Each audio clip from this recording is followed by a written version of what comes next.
जय हिंद, वंदे मातरम। दोस्तों, आज के इस वीडियो में हम 10 मिनट के अंदर पूरे बजट को देखेंगे। 2023 और 2024 का जो बजट पेश हुआ है उसमें ऐसे 30 से 40 कॉन्सेप्ट 10 मिनट के अंदर धड़ाधड़ देखने वाले हैं। कोई भी कॉन्सेप्ट बाहर नहीं होगा। आइए देखिएगा, पहला क्वेश्चन आपके स्क्रीन पर है कि हाल ही में आम बजट 2023-2024 संसद में किसके द्वारा पेश किया गया है। आपको मैं बता देता हूं कि इस बार का बजट निर्मला सीतारमण के द्वारा पेश किया गया और यह भारत की वित्त मंत्री हैं। याद यह भी रखना है कि स्वतंत्र भारत में छठी बार पेश करने वाली महिला और पांचवी बार लगातार पेश करने वाली महिला निर्मला सीतारमण हैं, जिन्होंने 1 फरवरी 2023 को जो है इस साल का बजट पेश किया है। अगले क्वेश्चन पर आएंगे, क्वेश्चन नंबर सेकेंड। भारतीय बजट व्यवस्था का जनक किसे कहा जाता है। देखिए, बैक टू बैक 2 3 4 5 6 ऐसे क्वेश्चन, दो तीन चार पाँच छः में जो क्वेश्चन आएगा वो बहुत ही इंटरेस्टिंग क्वेश्चन रहेगा कि भैया भारतीय बजट व्यवस्था का जनक, स्वतंत्र भारत का पहला बजट, गणतंत्र भारत का पहला बजट किसने पेश किया है, ये सब आपको जानना है। भारतीय बजट व्यवस्था के जनक कहे जाते हैं जेम्स विल्सन कहे जाते हैं, इसलिए आंसर बी जाएगा। स्वतंत्र भारत का पहला बजट किसने पेश किया था, तो यहां पर आपको मैं बता देता हूं कि आर के षणमुखम चेट्टी हो जाएगा। तो चेट्टी साहब ने सबसे पहले स्वतंत्र भारत का पहला बजट पेश किया था। गणतंत्र भारत का पहला बजट किसने पेश किया था। देखिए, भारत स्वतंत्र हुआ था 1947 में और भारत गणतंत्र हुआ था 1950 में, और 1950 यानी हम 26 जनवरी की बात करते हैं। गणतंत्र भारत का पहला बजट जो है पेश किया था जॉन मथाई ने, इसलिए जॉन मथाई काफी इंटरेस्टिंग क्वेश्चंस में रहते हैं। अब तक सबसे अधिक बार बजट पेश करने का रिकॉर्ड किसके नाम है। दोस्तों, सबसे ज्यादा अगर देखा जाए तो किसके नाम होगा, तो मोरारी जी देसाई के नाम होगा, यानी ऑप्शन के हिसाब से ऑप्शन नंबर ए हमारा लॉक हो जाएगा।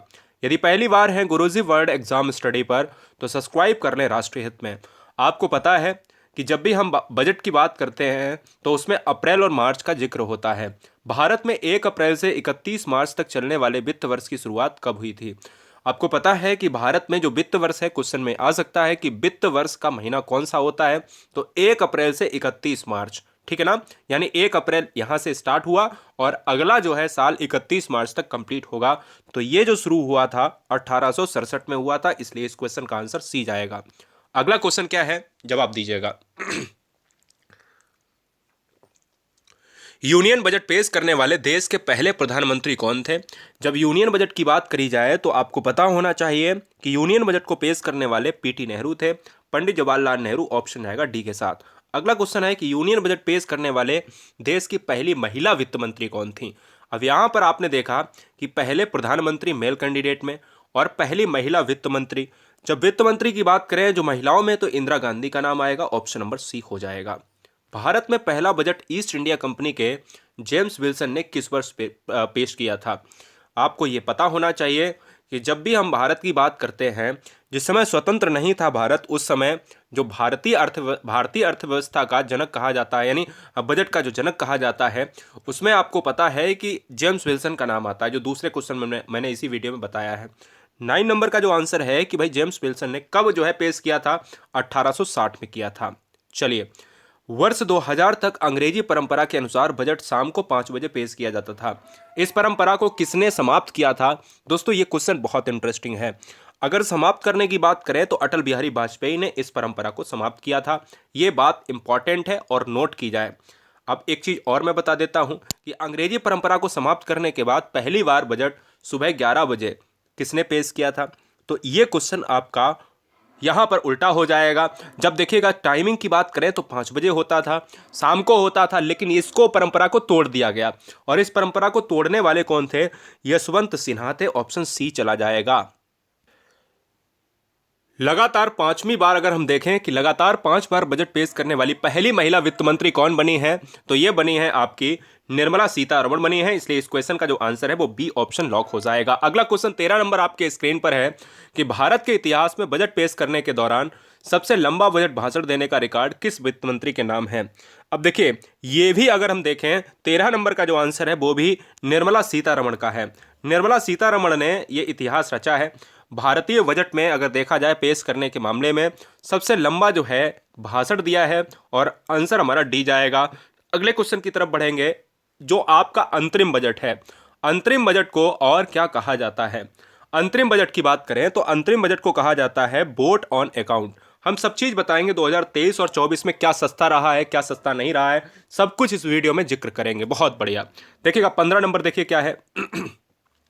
अब तक संसद में कितनी बार पेपरलेस, पेपर के बिना, पहले पेपर की बात होती थी, पेपर के साथ फाइल के साथ बजट को पेश किया जाता था, और पेपरलेस बजट को पेश किया गया है। आपने देखा कि कोरोना काल में चीज़ों को बिल्कुल अलग किया गया और पेपर को ना यूज करने वाला जो है भारत का बजट पेश हुआ। उसके बाद दूसरी बार ऐसा है जो कहीं ना कहीं दूसरी बार जो है बजट को पेश किया गया है पेपरलेस प्रक्रिया में।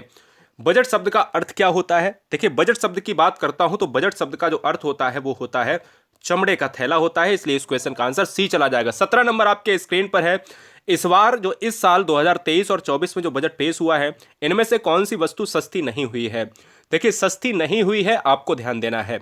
इनमें से कौन सी वस्तु सस्ती नहीं हुई है? तो इसमें से सिगरेट नहीं सस्ती हुई है, ईवी वाहन, ईवी का मतलब होता है इलेक्ट्रिक व्हीकल, और कैमरा, टीवी ये सस्ते हुए, लेकिन सिगरेट को सस्ता नहीं किया गया। अच्छी भी बात है। वित्त मंत्री निर्मला सीतारमण जी ने किस नंबर का बजट पेश किया है? तो इस बार अगर देखा जाए तो ये 5वें नंबर का है। आंसर हमारा सी चला जाएगा। अगला क्वेश्चन आपके स्क्रीन पर है। कितने नए नर्सिंग खोले जाएंगे इस साल के बजट में? कितने नए नर्सिंग खोले जाएंगे, ये आपको नर्सिंग कॉलेज के बारे में डिटेल पता होनी चाहिए। 19 नंबर का जो आंसर होगा वो 157 हो जाएगा। ऑप्शन नंबर बी लॉक होगा। श्री अन्न योजना किस से संबंधित है, यानी का संबंध किससे है, आपको जवाब देना है। अन्न योजना की बात करें तो मोटे अनाज से संबंधित है। जितने भी मोटे अनाज है उस प्रक्रिया में आते हैं।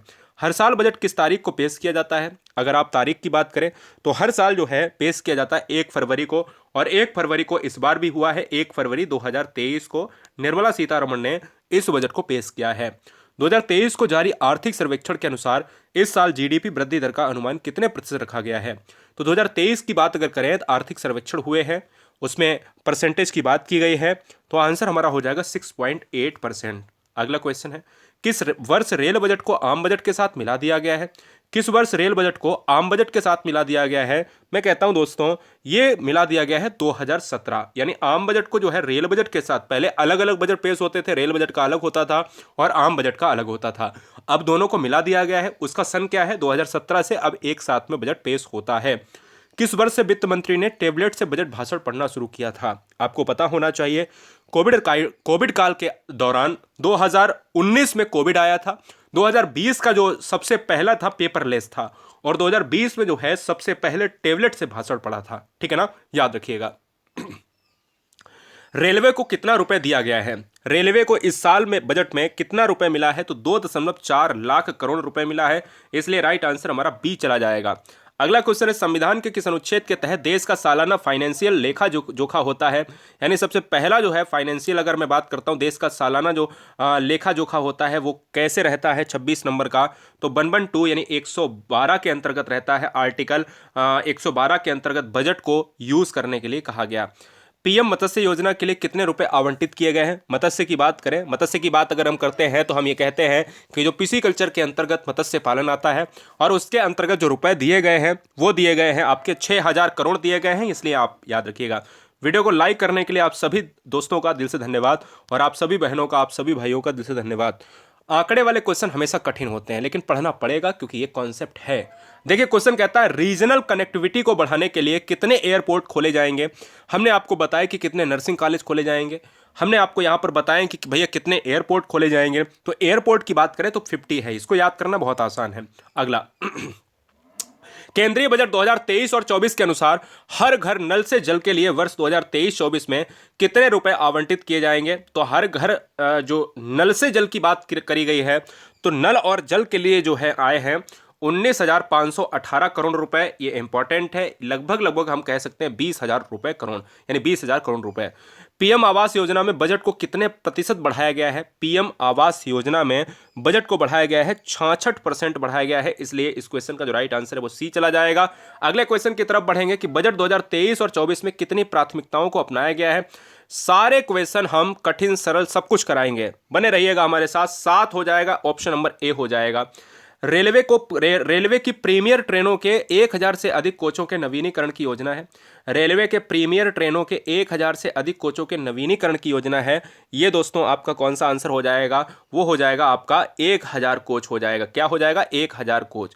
740 एकलव्य मॉडल आवासीय विद्यालयों के लिए अगले 3 वर्षों में कितने शिक्षक और सहायक कर्मचारियों की भर्ती की जानी है? ये बड़ा अच्छा प्रश्न है दोस्तों, बहुत ही इंपॉर्टेंट प्रश्न है। और इसके लिए 38,000 तक जो है सहायक शिक्षक की भर्ती की जाएगी। कितने लाख तक के आय को टैक्स फ्री में रखा जाएगा? तो मैं आपको बता देता हूं, 7 लाख के आय को टैक्स को फ्री के अंतर्गत रखा गया है। पहले ये था भैया कितना? पहले आपको बताना है कमेंट करके कितना था, जल्दी से बताइएगा। 5 लाख था। बहुत बढ़िया। कितने नए एयरपोर्ट और हेलीपैड बनाए जाएंगे? हाँ, बता ही चुका हूं, ये 50 बनाए जाएंगे। इसको किसी भी तरीके से पूछ सकता है।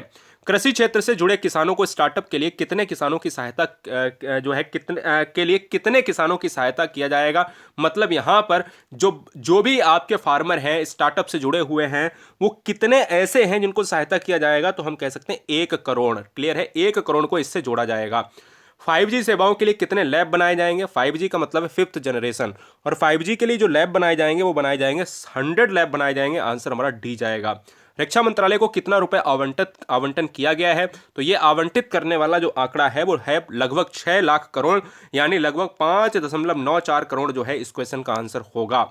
गृह मंत्रालय को कितना रुपए मिला है? गृह मंत्रालय जो बहुत ही अहम है, और गृह मंत्रालय को मिला है लगभग 2 लाख करोड़, यानी 1.9 लाख करोड़ मिला है। और आज का अंतिम प्रश्न दोस्तों ये रहा। वीडियो को लाइक करने के लिए और पहली बार अगर जुड़े हैं सुपर फास्ट करंट अफेयर को प्राप्त करने के लिए सब्सक्राइब कर लें, अपडेट रहिएगा। सड़क परिवहन एवं राजमार्ग मंत्रालय को कितना रुपए आवंटित किया गया है? तो ये किया गया है लगभग कितना? 2.70, यानी लगभग 2.5 करोड़ से ज्यादा। आंसर हमारा 2.5 लाख करोड़ से ज्यादा इस क्वेश्चन का आंसर भी होगा। बहुत बढ़िया दोस्तों, सब्सक्राइब करने के साथ गुरुजी वर्ड एग्जाम स्टडी के टेलीग्राम से जुड़िएगा। GURUJI एक स्पेस WORD, गुरुजी वर्ड। जय हिंद, वंदे मातरम।